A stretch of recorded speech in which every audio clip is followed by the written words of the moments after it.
Have you ever, looked at your reflection and just sensed there might be, well, more to you, layers maybe, that go way beyond the physical? Uh-huh. Or even wondered if dreams are just random brain noise. Yeah. Or could they actually be something more like doorways? Exactly. Doorways to parallel realities, maybe. Or hidden parts of ourselves. Well, that's precisely the kind of extraordinary territory we're stepping into today. Right. We're taking a deep dive, really challenging some conventional ideas, looking at this fascinating concept of the double. And its connection, its profound connection to our awareness, Hmm. maybe even the universe itself. Yeah, and our insights today, they come from a really unique source, a webinar series, actually, that goes deep into advanced practices, dreaming, perception. Stuff rooted in a very deep ancient lineage of knowledge. Absolutely. So, while many of you listening are probably familiar with chaps about consciousness and reality, the source, it has some genuinely unique takes, specific terms, concepts. Which we'll try to unpack together. That's the mission, right? To unravel these pretty complex, sometimes mind-bending ideas, make them accessible. And maybe spark some new perspectives for you on what being well-informed really means, especially when you get into consciousness, reality, stuff like that. So let's start this journey. The source suggests it begins somewhere kind of unexpected, maybe. Gaining conscious control over your dreaming. Yeah, it sounds simple, but the source presents it as incredibly powerful. How does that simple step, controlling dreams, how does that unlock, what was the term, grooves of time? Well, it's about consciously shifting your attention, turning it outward in the dream, learning to see, to understand the external forces shaping the dream itself. Okay. And that's where it gets wild. The source material describes the entire external universe, vast as it is, as being located within these grooves of time. Grooves of time, not like grooves on a record. No. Think more like Yeah. energetic channels, dimensions. It's specific terminology from this lineage, the sorcerers of Tunyuan's line. They also call them yellow folk. Yellow folk. Yeah, it's their way of seeing reality as much more layered, more interdimensional than we usually think. That definitely expands things, especially when the speaker in the webinar talks about their own experience, encountering a yellow wall of fog. Right, which is just another name for these yellow folk or groups of time. And getting through it? Yeah. It wasn't some complex ritual? No, surprisingly simple. Just Mhm. sheer will. An energetic command, not just thinking about it. And that led them where? Through the fog, they found themselves traversing these yellow mountains or yellow dunes, an endless area apparently, described as being between the worlds, no borders. Like a liminal space. Wow. And beyond that, an even bigger surprise, a world sort of like ours, but glowing, with this strange neon light. And that's where they met this other person. A same woman, as the source puts it, Hmm. immediately knew she was a parallel being from another world. And the energy exchange, you mentioned it, was profound. Incredible, according to the account. The speaker felt younger after each meeting, like filled with power. Apparently, both of them really looked forward to these nightly meetings. Huge energetic benefits. So they started studying this energy flow between them. Exactly. They looked closer and identified it as an amber tube or an amber stream. Not physical, obviously, but a vibrant energy conduit. Okay, an amber stream. And the key thing, this tube, this stream, it connected both of them, the speaker and the parallel being. But it originated from one single source. A shared source. Yeah. And that right there was their first real perception of the double. Okay, so that amber tube connection is the initial perception, but then the source makes this really interesting distinction. The double isn't horizontal like a mirror image. Right. It's structured vertically. What does that even imply? It feels like it changes everything about how you'd picture it. It absolutely does. It suggests this. This deep, energetic layering of yourself, like an energetic axis running through you, not just a reflection side by side. Yeah. And the speaker talks about another encounter, a really intense one, where they described it as entering a hole within a hole. A hole within a hole. Sounds very esoteric. It does, but it's presented as being similar to that famous Don Juan instruction, turn on your heels. Ah, okay. Not literally spinning around, but an internal shift. Exactly. A deliberate, powerful, energetic move into something, not just standing back and looking at it. In this journey, it led them into darkness. Into a darkness, yes. Yeah. But the source clarifies it wasn't empty darkness. It was actually an endless collection of fibers. Fibers, like energetic threads. Seems so. Yeah. And interestingly, the speaker found these particular fibers not suitable for alignment. Like they just didn't resonate energetically. Not suitable. So what happens then? Well, as they went deeper into these kinds of energetic spaces, another crucial idea came up. The cocoon. Not like an insect cocoon, I assume. No. It's your energetic core, your personal energy field. And the big takeaway here was the absolute need to keep your attention focused right in its center. Why? What happens if you don't? Without that centered focus, the source warns that hitting incompatible energies, it could lead to this feeling of energetic breakdown. They likened it to suffocating. Wow. So your inner alignment is key to navigating outer reality, basically. That seems to be the core message from this lineage, yeah.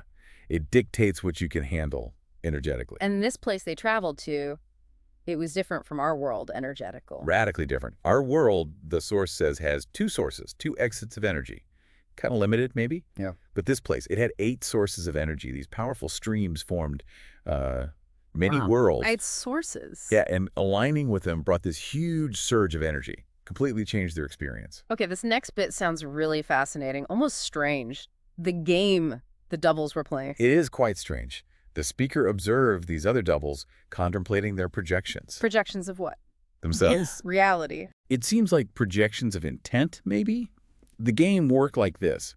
If a projection interacted successfully with the double's intention, the double gained energy. It integrated nearby objects of energy. But if there was no interaction, the double actually lost energy. Lost energy. That sounds risky. The speaker called it an unpleasant puzzlement. Yeah, that's the phrase used. Yeah. And it gets more intense when the speaker tried to intervene, tried to tell them, hey, there are more possibilities. What happened? One of the projections apparently had an epileptic stroke, energetically, presumably. Whoa, that's a serious consequence. Did the source explain why it was so unpleasant or what this game tells us about the double? It doesn't spell out the why of the unpleasantness directly, but it strongly implies there are deep energetic rules governing these things. Messing with them has consequences. Right. The game really highlights how intent, projection, and energy are all tied together.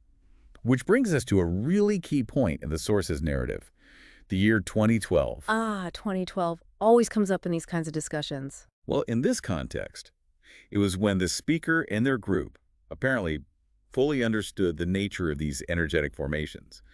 The practice became, well, almost routine for them. Routine. How so? They'd enter their energy body, travel as doubles above this thing called the infinite dark sea. The dark sea of awareness. That's the one. Yeah. Described as this vast collective consciousness. The source of creation, maybe. They'd communicate with it using fibers that look like steam. Fibers like steam, communicating with awareness itself. Apparently. And through that, they gained enormous experience, knowledge, useful for dreaming, but also for their everyday lives. There's a really striking encounter mentioned next, something called D-Us. Yes. Yeah. This was unique, an object that looked like a double, but its energy fibers formed a flat disc shape. You know, like a frisbee. Okay. And it communicated. It did. A very simple but profound message. I am you. I am you. Yeah. Not just saying we're connected, but more like an invitation, a potential. DIC apparently conveyed this revolutionary idea. You don't have to be these curved bundles of fibers. Meaning our energetic structure isn't fixed. Exactly. It could be opened up completely, unfurled, right there above the dark sea of awareness. It was about realizing their own uncurved, expansive potential. So the speaker, they actually did that, unwrapped their fibers. They did. And what happened next is described as just unimaginable. Everything transformed into petals. Petals, like flower petals. That's the image used. Billions and billions of identical copies of themselves pulsating, each vibrating at a slightly different frequency, with the potential just to dissolve into this infinity. Sounds overwhelming. An ultimate interconnectedness. Could they even find themselves in all that? Apparently, yes. They could still locate their own petals by their unique vibration.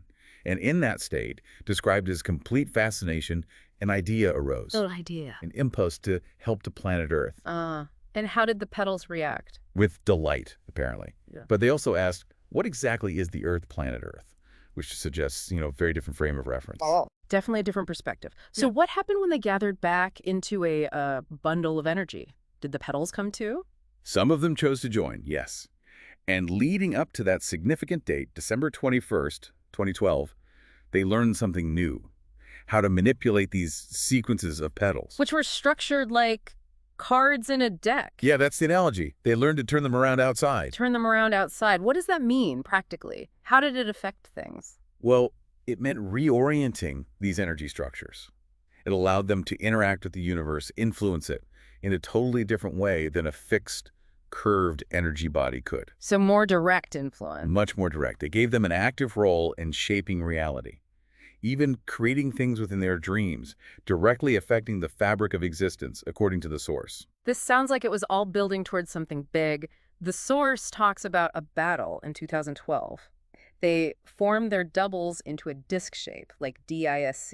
Right, to withstand the pressure, the battle, as the source puts it. Was this a literal fight or something else? What was this battle of awareness? As the source describes it, it was a major energetic conflict against other parts of dark sea of awareness that apparently came to Earth. Other parts of awareness. Yeah, an energetic clash over the direction of collective consciousness, it seems. The source claims that with help from two other Naguals. Naguals, what are they? It seems to refer to very advanced practitioners, or maybe energetic beings, within this lineage. With their help, they achieved a kind of victory, reaching a higher state of awareness collectively. So not a physical war, but an energetic struggle. A profound one, based on the description. And the result? The source says 63% of doubles near Earth actually changed their structure to those turned-around petals. That's the claim, signifying this intent to unravel old curved structures and open up to, well, to power, to new awareness. But not all of them. What about the others? Right. Over 30%, the source specifies 37% refused and stayed in their original curved state. Refuse the change. And the source has a specific term for these doubles. Yes. They're called expressive beast projections. Expressive beasts. That sounds intense. What are they supposedly doing? They're described as being busy with learning, studying the third level of density in their method. According to the source, war, hard labor, hard emotions. Wait, so the source links this directly to what's happening today on our planet? Yes. It frames current global conflicts and struggles as an outward expression of this aggression from those doubles who resisted the shift. Okay, important to note, this is the source's interpretation, linking these energetic concepts to world events. We're just reporting on that perspective here. Exactly. It's their framework for understanding these things. So stepping back a bit, what does this all suggest about the double's actual purpose? Why does the dark sea of awareness create them? Fundamentally, the source explains they're created for specific goals. Primarily, the creation of living beings and living worlds. They're like instruments of manifestation. Instruments? And they record information somehow, but not like writing things down. Right, it's pretty wild. The double records a gigantic amount of information, but it's all energetic. How does that work? Energetic recording? Imagine its amber field like a canvas. Experiences, especially acts of creation, appear as wavy changes or grooves, sometimes ribbons, or even rectangular objects. Wow. External creative impulses might look like external long ribbons made of repeating energy patterns. And this information, the source suggests, subtly reflects on every struggle, every battle we face in our lives. That's a lot to take in. The webinar also shared practical things, right? These movements. Yes, practical exercises. Okay. Their main goal is to strengthen the energy flows, particularly around the hands and legs. Right there. To help you lift energy up higher and higher from different parts of the body. It's meant to counteract the natural tendency for our energy, our cocoon's energy, to sort of drop down as we age. You see it in aging bodies, that slump. Okay, so it's about keeping the energy vibrant and elevated. Exactly. And the interesting claim is that doing these movements actually allows you to see these energy flows directly, to perceive your own energy field in action. See them. That brings up a question a listener had. When doing these movements, where should your eyes be? Your attention? Good question. The guidance is that your eyes can actually look inwards. Your attention should be turned to the central stream of energy flowing inside you. Looking inwards. Yeah. And doing that, you might start to perceive shining waves, see the energy moving. The source even suggests doing this 9 times in a row can make your body really react to energy waves from the double. And that improves dreaming. Significantly, it claims. To the point where you can achieve full lucidity, wake up completely in the dream. That leads to another interesting point. Decisions within the dark sea of awareness itself. How does that happen? Is it like a big vote among the petals? It's described more organically. Ideas that are deemed worth it From the petal's perspective, they naturally gather a certain number of petals around them. Oh. The intent to actually implement these ideas then manifests as colorless fibers, these energetic threads. And these fibers can then actualize themselves through any opening of the will in a physical body. So intent creates the potential, and will provides the opening. Seems to be the idea. And some ideas might be shared by all petals, a universal impulse, while others might be more localized, belonging to specific groups. Let's talk about feelings. Don Juan's famous line, "The world is a feeling," right here, pointing to his chest. How does that fit with the cocoon concept? It connects interestingly. The core idea is that everything we perceive, everything, is a projection onto the internal surface of the cocoon, our energy field. Okay. And feelings, they get divided. Some, the source claims, are imposed by the predator, this parasitic energy being that feeds on emotions. Right, the predator concept. While others are authentic feelings, but pure feelings, ones not colored by thoughts, expectations, moods. They're only possible if you turn off the internal dialogue. Stop the inner chatter. Yes, and fundamentally change your cocoon's energetic structure. The chest area is pinpointed as crucial here. It connects energy from those fibers we mentioned to the images projected on the cocoon surface. You might even see colorful spirals there in dreams. And the predator prefers? Vibrations in the head area, according to the source, implying it feeds more on mental energy, thoughts, anxieties, rather than heart-centered feelings. We also got a question about memory.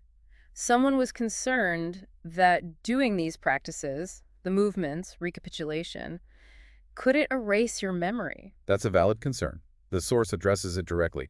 The movements, while they can lead to stopping the internal dialogue, they don't erase memory. Okay, that's reassuring. What about recapitulation then? Recapitulation is different. That practice can lead to what's described as offloading your memory into the dark sea of awareness. Offloading. Sounds like erasing. Not quite erasing in the sense of it being gone forever. It's more like reaching a state of not caring about it anymore. The memory doesn't dominate your attention or your present moment. So it's still there, it just doesn't weigh you down. Exactly. The source calls it a substitution of memory's impact rather than deletion. Wow. Okay, so we've really covered some ground today, from controlling dreams to parallel beings, this amber connection, the vertical double. All the way to reality potentially being made of these vibrating petals. And the idea that our own intention might be this incredibly powerful force in shaping it all. Which brings up a really key point. The source stresses the importance of language.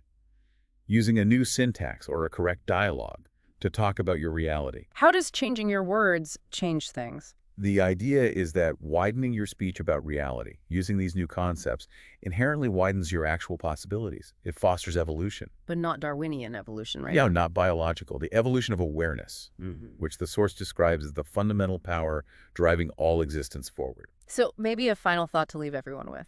If our deepest reality truly is made of these vibrant, pulsating petals, and if our intention can literally reshape these structures, what does that imply about the choices you make every single day? The reality you might be unknowingly creating right now. It's definitely something to ponder. We really invite you to sit with these ideas, see how they resonate with your own experiences, maybe especially in your dreams, and just reflect on your own potential for this evolution of awareness.